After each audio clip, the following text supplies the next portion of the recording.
ये हकीकत है कि माँ बाप अपने सभी संतानों को पाल लेते हैं, पर एक संतान से एक माँ बाप नहीं पाले जा सकते।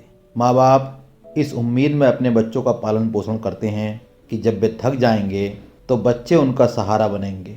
बाद में वही बच्चे उनके साथ इतने कठोर क्यों हो जाते हैं? सुबह सुबह लॉन में टहलते हुए ओबराय साहब के मन में एक द्वंद्व छिड़ा हुआ था। पत्नी के निधन के बाद वो सारा व्यापार बेटों को सौंपकर अपना समय किसी तरह घर के छोटे छोटे कार्यों में बिताते रहते थे और समय मिलता तो अपने पोती पोते के साथ खेलने में गुजार देते थे। एक दिन अचानक उनकी तबीयत बिगड़ गई और काफ़ी इलाज के बाद जब सुधार नहीं हुआ तो डॉक्टर ने टेस्ट कराए तो पता लगा कि उन्हें एड्स है। बेटे बहू को जब इस बात का पता चला कि पिताजी एड्स से संक्रमित हैं तो बेटे बहू का व्यवहार उनके प्रति बहुत बदल गया।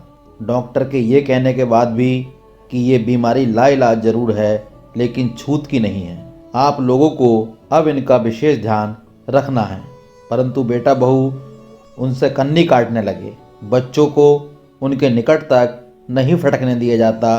स्थिति यहाँ तक पहुँच गई थी कि भोजन भी नौकर के हाथ कमरे में ही भिजवाया जाने लगा। जो साम्राज्य उन्होंने अपनी मेहनत के बल पर खड़ा किया था, अपना वही साम्राज्य बंगला, गाड़ी, नौकर चाकर, बैंक बैलेंस सब व्यर्थ लगने लगे।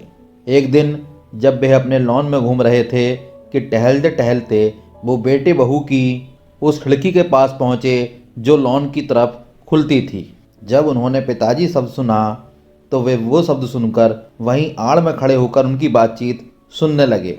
सुनने पर पता लगा कि बेटा और बहू बात कर रहे थे। बहू कह रही थी, देखो पिताजी की बीमारी चाहे छूत की ना भी हो लेकिन मैं परिवार के स्वास्थ्य के मामले में कोई रिस्क नहीं लेना चाहती। तुम्हें उनको अच्छे से वृद्धाश्रम में भर्ती करवा देना चाहिए। रुपए पैसे की कोई कमी नहीं है। जब वे वहाँ चले जाएंगे तो हम भी उनसे मिलने जाते रहेंगे। पति देव बोले, तुम सही कह रही हो, मैं आज ही उनसे इस बारे में बात करूंगा। ओबराय साहब के कान इसके आगे कुछ सुन नहीं सके। उनके घूमते हुए कदम शिथिल पड़ने लगे और वे कमरे में आकर निढाल होकर बिस्तर पर पड़ गए और अपने पुराने दिनों को याद करने लगे। रात को भोजन के साथ बेटे ने जब उनके कमरे में प्रवेश किया तब तक वह एक दृढ़ निश्चय के साथ स्वयं को नई जिंदगी के लिए तैयार कर चुके थे। बेटे को देखकर चौंकने का अभिनय करते हुए बोले, आओ अशोक, कहो आज इधर कैसे आना हुआ? कुछ परेशान से दिखाई दे रहे हो, बताओ क्या बात है? अशोक ने दबे हुए स्वर में कहा, जी मैं आपसे कुछ कहना चाहता हूँ। ओबराय साहब बोले, मुझे भी तुमसे कुछ कहना है बेटा। मैं तुम्हें बुलाने ही वाला था, अच्छा हुआ तुम स्वयं ही आ गए। बेफिक्र होकर अपनी बात कहो। पास ही पड़ी कुर्सी पर बैठते हुए अशोक ने कहा, पहले आप अपनी बात कहिए पिताजी। पिताजी बोले, बात यह है बेटे कि डॉक्टर ने जब मेरी बीमारी लाइलाज बताई है तो मैं चाहता हूँ कि मैं अपना शेष जीवन काल अपने जैसे असहाय, बेसहारा और अक्षम बुजुर्गों के साथ व्यतीत करूँ। ये कहते कहते ओबराय साहब की आंखें नम हो गईं।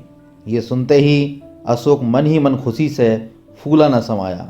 सोचने लगा, चलो पिताजी ने स्वयं आगे आकर अपने आप ही ये कह दिया, मुझे कहने की ज़रूरत ही नहीं पड़ी।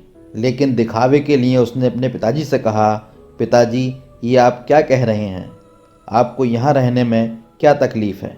पिताजी बोले, नहीं बेटे, मुझे यहाँ रहने में कोई तकलीफ़ नहीं, लेकिन ये कहने में तकलीफ़ हो रही है कि तुम अब अपने रहने की व्यवस्था कहीं और कर लो।